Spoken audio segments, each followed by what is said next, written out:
এবং নিপীড়িত বঞ্চিত মানুষের কণ্ঠস্বর করার লড়াই। তাই আজকে ভাঙড়ে যেখানে যেখানে যাচ্ছি, ভাঙড়ের মানুষের গর্জন, এই মাস্টারের বিসর্জন। আজ ভাঙড়ের মানুষের গর্জন, এই তৃণমূলের বিসর্জন। আজ ভাঙড়ের মানুষের গর্জন, এই নটরিয়া ক্রিমিনালের বিসর্জন। সাথী বন্ধুগণ, আপনারা অবাক হয়ে যাবেন। একটা হিসাব আপনাদের কাছে দিচ্ছি। আজকের নওশাদ সিদ্দিকীকে ব্যক্তিগতভাবে তারা সাবজেক্ট মনে করে নিয়েছে।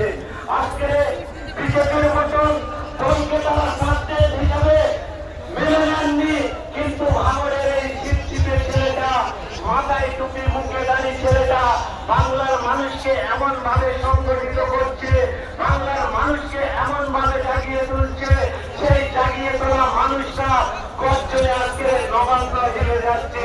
তাই তার লক্ষ্য নওশাদ সিদ্দিকীকে হারাতে হবে।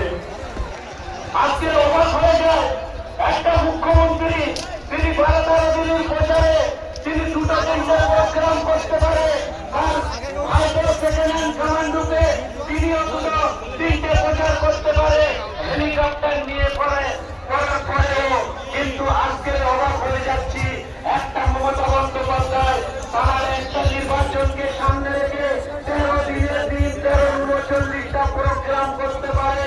অন্যদিকে অভিষেক বন্দ্যোপাধ্যায় তিনিও 3-39টা প্রোগ্রাম করতে পারে। তাই 39-39-78 অর্থাৎ 78টা প্রোগ্রাম করতে পারে। পশ্চিমবঙ্গের বিধানসভার সংখ্যা কটা ভাই? কটা? 294টা। সবাই চায় যে আমার দলের নেতা, আমার দলের নেত্রী আমার কাছে আসুক, কিন্তু মমতা বন্দ্যোপাধ্যায় আর অভিষেক বন্দ্যোপাধ্যায় তো গাইস দেখো এখনো ভাইজান ছোট ভাইজান এখনো আসেনি, ছোট ভাইজান এখনো আসেনি। এখনো লোকটা দেখো প্রচুর লোক, হাজার হাজার লোক এখানে আছে। ছোট ভাইজান আসলে আজও কত। আমি মমতা বন্দ্যোপাধ্যায়কে বলি, আমি সবাই ভিডিওটা দেখতে থাকবো।